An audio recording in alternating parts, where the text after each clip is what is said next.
Hey, salut à toi le pro.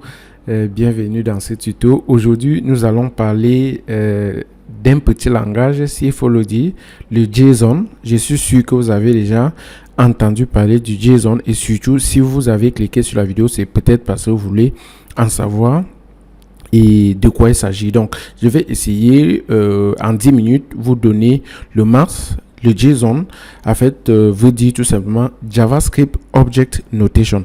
Voilà, c'est une définition en anglais JavaScript. Comme vous pouvez voir, le JS pour JavaScript et le O pour objet et le N pour notation. Donc, c'est tout simplement, s'il faut le dire, un petit langage très léger. Donc, parce que lui, il est purement indépendant des langages.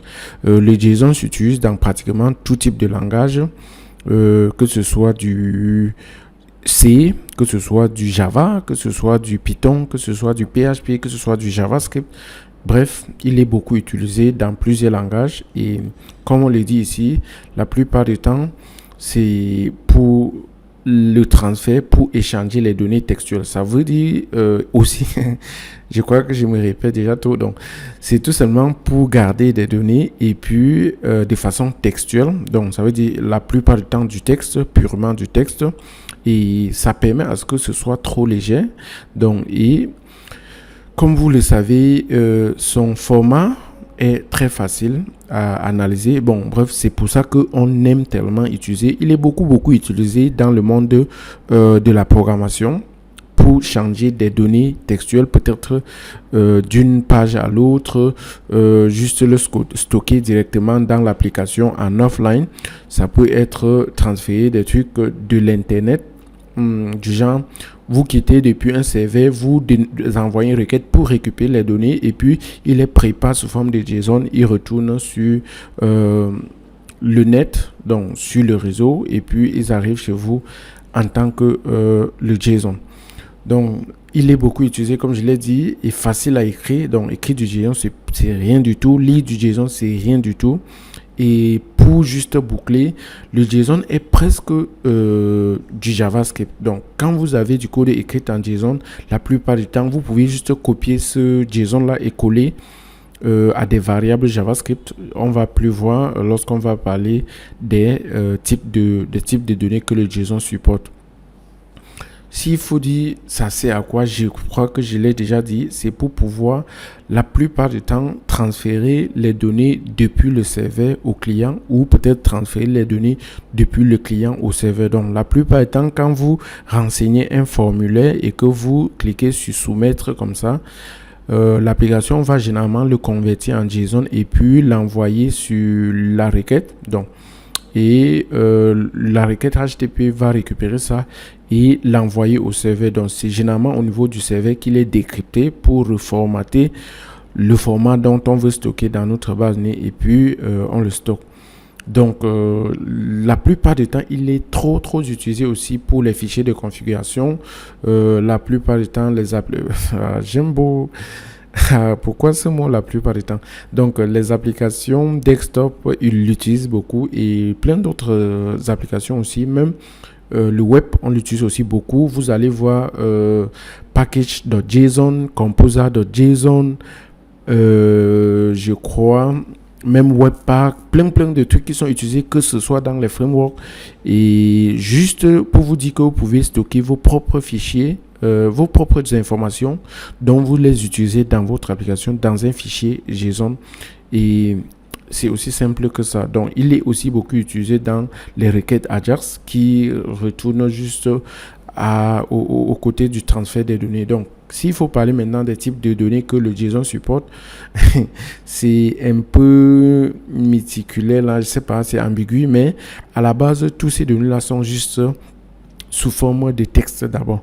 Donc quand on dit du texte, ça peut être tout type de texte que vous connaissez. C'est vrai qu'il y a quelques exceptions, comme par exemple les doubles quotations, que vous ne pouvez pas écrire un texte avec ça, sauf si vous échappez ça, donc escape it en utilisant le // et tout ça. Bref, on verra. Mais sinon c'est un tuto léger pour vous introduire de façon bien fondamentale sur les JSON. Donc ça stocke aussi des nombres, ça stocke des booléens, ça stocke la valeur nulle du JavaScript, ça stocke des objets et ça stocke des arrays. Voici, je sais que comme ça, vous allez vous dire, mais pourquoi c'est du texte et ça stocke tout ceci? De façon pratique, je crois qu'on comprendra plus mieux. Donc, je vais comme ça aller directement dans un fichier et je vais vous montrer de quoi il s'agit. Voilà, nous avons trop parlé et je pense que c'est mieux que nous passons par une phase pratique et de façon très rapide pour que vous voyez à quoi ressemble le JSON et comment on l'écrit, quelles sont les règles, comment et c'est très facile. Donc, regardez bien, ça c'est un fichier que je viens de créer pour stocker mon JSON. Le fichier est bien appelé exemple.json.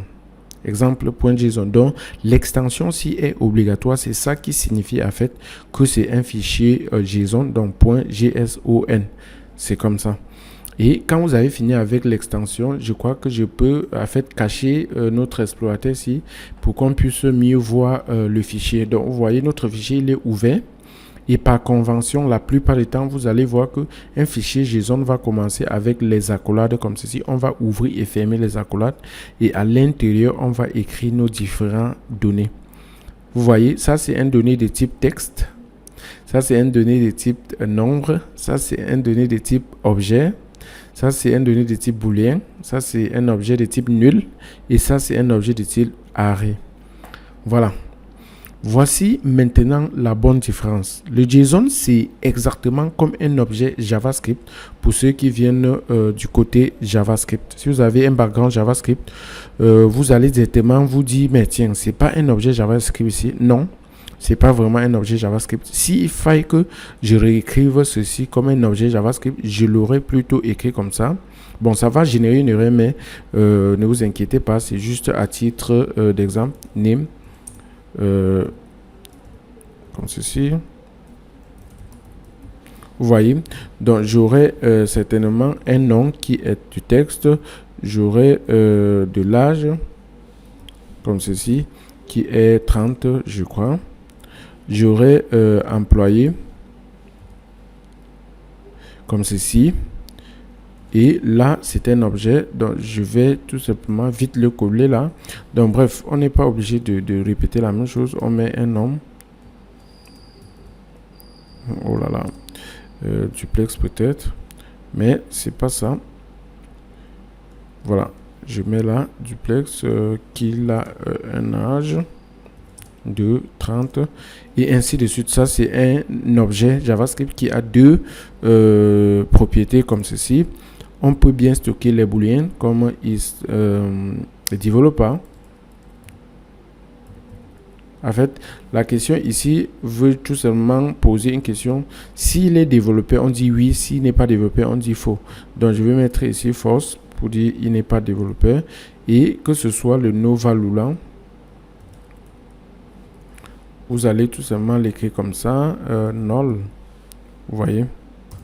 Et pour l'objet, pour comment on dit, l'array, on peut bien l'appeler array avec S comme ceci ou avec quoi que ce soit, mais évitez d'utiliser le mot-clé qui est déjà réservé. Donc, je mets un mot qui semble array, mais ça ne doit pas conflicter avec JavaScript myArray par exemple. Voilà. Vous voyez, et à l'intérieur, vous pouvez mettre ce que vous voulez. Je mets tout simplement des nombres ici et ainsi de suite. Donc, voici comment on aurait écrit ceci en JavaScript. Ça, c'est en fait un objet JavaScript. Voici la vraie syntaxe d'un objet JavaScript. Mais en JSON, est-ce que vous avez remarqué une différence? Voilà. C'est aussi simple que ça. La seule différence qui différencie un objet JavaScript ou un objet qui vient d'un autre langage du JSON, c'est que le key value, parce que à la base, quand on parle du JSON, c'est tout simplement un key value, comme ceci, key, et on met 2 points, on met value. Donc, la syntaxe, c'est que vous écrivez, vous mettez d'abord les doubles cotations, c'est obligé, pas single quote. Donc, si vous mettez les simples codes là, ça veut dire une seule quote comme ça, c'est pas bon, c'est une erreur, ça ne va pas marcher. Donc, vous mettez la clé.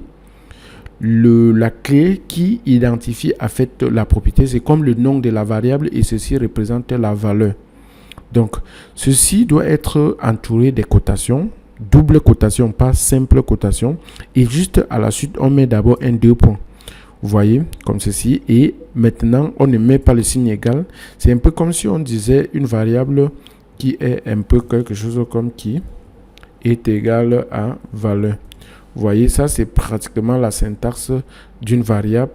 On met la clé et on assigne une valeur.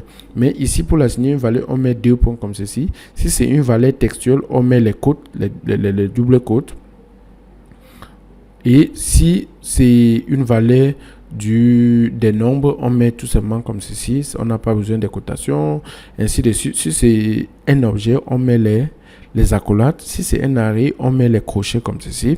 Si c'est nul, on met vraiment nul. Si c'est un booléen, on met tout simplement booléen. Vous voyez? Aussi simple que ça. Aussi simple que ça. Et je crois que quelque part, j'ai mentionné que c'est aussi du code JSON et du code JavaScript valide. Donc, ce qui se passe, c'est que si on prend ceci comme ceci et qu'on crée un fichier JavaScript, par exemple, on dit tout simplement exemple, qu'est-ce que j'ai écrit là? .js comme ceci.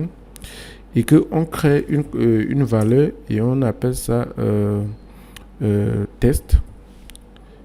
Et on dit c'est égal à ce JSON-ci. Directement, si on essaie de récupérer ceci et l'afficher dans un fichier, dans la console par exemple, vous allez voir quelque chose. Donc regardez, si je crée là index.html, donc ça c'est un fichier que je génère directement du code HTML. Et là, si j'essaie d'écrire, de prendre le script ici que j'ai appelé exemple.js en disant script, pourquoi pas, on n'a même pas vraiment besoin, on peut tout simplement prendre le code là comme ceci. Je veux dire, on n'a pas forcément besoin de créer un fichier pour ça et on colle le code là directement comme ceci. Je veux juste formater pour que, allez, je cache d'abord l'explorateur ici. Vous voyez, voici notre code là. Si je viens ici, je go live comme ceci. Directement, ça va ouvrir notre truc ici. Étant donné que ce qui nous intéresse, c'est la console, je vais aller directement dans la console et on verra ce qu'on peut faire avec ce JSON qu'on a créé. Voilà, je vais directement vérifier ici et je vais dire console.log et je dis test. Je veux qu'il m'imprime cette variable là, cette variable ci. Et on va voir comment lui il affiche. Voilà. Vous voyez très bien ce qui se passe. Directement, ils le convertissent comme ça en JavaScript. Vous avez vu d'abord précédemment comment j'ai essayé de reproduire l'objet JSON là, comment a fait l'équivalent en JavaScript. Mais par contre, pour afficher ceci, je suis juste allé copier mon JSON ici, sans rien modifier, et j'ai collé dans du code JavaScript comme ceci. Mais lorsqu'il affiche, il n'affiche pas ça comme du texte, il le transforme directement en JavaScript, parce que si vous avez appris le JavaScript directement, vous allez voir que ici, c'est vraiment comment ça devrait le représenter en vrai JavaScript. Donc, en gros, le JSON, c'est comme ça qu'il fonctionne. Vous pouvez saisir tellement de choses avec. Vous pouvez faire plein de choses avec. Donc, pour saisir, comme je l'ai dit, vous pouvez peut-être commencer plutôt comme ceci. Hein. Attention. Oui, vous pouvez plutôt peut-être créer un array qui stocke plutôt des informations comme des utilisateurs. Chaque utilisateur, par exemple, a un nom. Non, c'est du JSON. Donc, si je le mets même single quote comme ça, vous voyez, c'est toujours un problème. Je mets là, Kamju par exemple. Si je mets là, comme ça, vous voyez, dès que je mets single quote comme ça, c'est pas bon. C'est pour ça que je vous ai dit que ça accepte simplement les double quotes. Donc, et ainsi de suite. On va mettre aussi âge. Et vous pouvez sélectionner l'élément comme ça. Et puis, je sais pas comment vous appuyez sur les double quotes dans votre clavier et directement, il va apparaître. Donc, et ainsi de suite. On peut comme ça avoir plusieurs utilisateurs. En ce moment, il devient un JSON des objets. Comme ceci. Donc, c'est juste à titre d'exemple. Oh là là, j'ai oublié de mettre le point virgule ici. Et là, vous pouvez varier les informations. 35. Vous pouvez varier les informations. Ça peut être duplex ici. Donc, bref, c'est juste pour vous aller un peu plus en profondeur et vous montrer la chose. Mais j'imagine que vous avez déjà compris pas mal. Et c'est justement ça. JSON est très très facile. C'est Tony. Vous savez, j'ai beaucoup de noms. Et ainsi de suite. Si nous, on rentre maintenant, on copie ceci.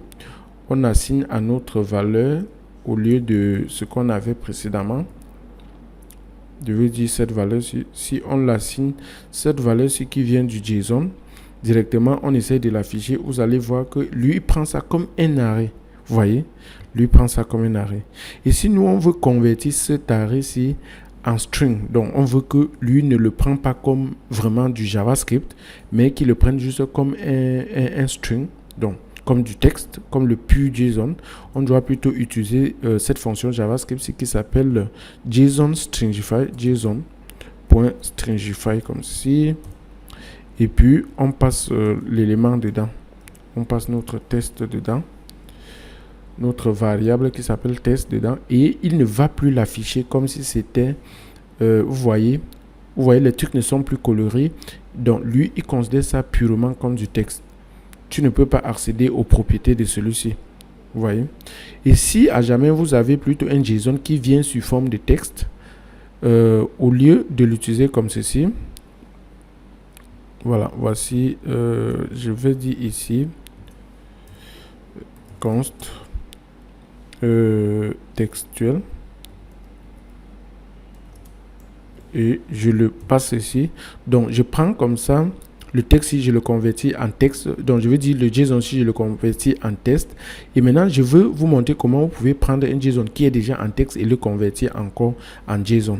Donc, vous utilisez et le convertir encore en JavaScript, en un objet JavaScript, vous utilisez encore JSON.pass. Oui, ça s'appelle JSON.pass. Oh là là, ce point. Et puis, vous passez tout simplement ce que vous voulez convertir en objet. Donc, il va le reconvertir. La plupart du temps, quand vous manipulez le JSON au niveau du JavaScript, il va falloir convertir avec le JSON Stringify et parfois le passer comme ça pour qu'il devienne encore un objet JavaScript. Vous voyez, directement, il le revoit encore. Ce n'est plus du texte, ça devient encore un objet jusqu'à ce qu'on peut à tout moment essayer d'accéder à des éléments là-bas et ainsi de suite et ainsi de suite. Vous voyez. Donc, en gros, c'est ça le JSON. Rien de compliqué. N'oubliez pas la syntaxe et ainsi de suite. Donc, mais pour passer un fichier JSON dans une page, le récupérer, en fait, faire le transfert. Généralement, on utilise les requêtes. Ça peut être Ajax, ça peut être et ainsi de suite. Donc, c'était tout. J'espère que vous avez aimé. N'oubliez pas surtout de liker et aussi de me soutenir parce que j'en ai vraiment besoin. Laissez des commentaires, abonnez-vous à la chaîne si ce n'est pas encore le cas et ainsi de suite.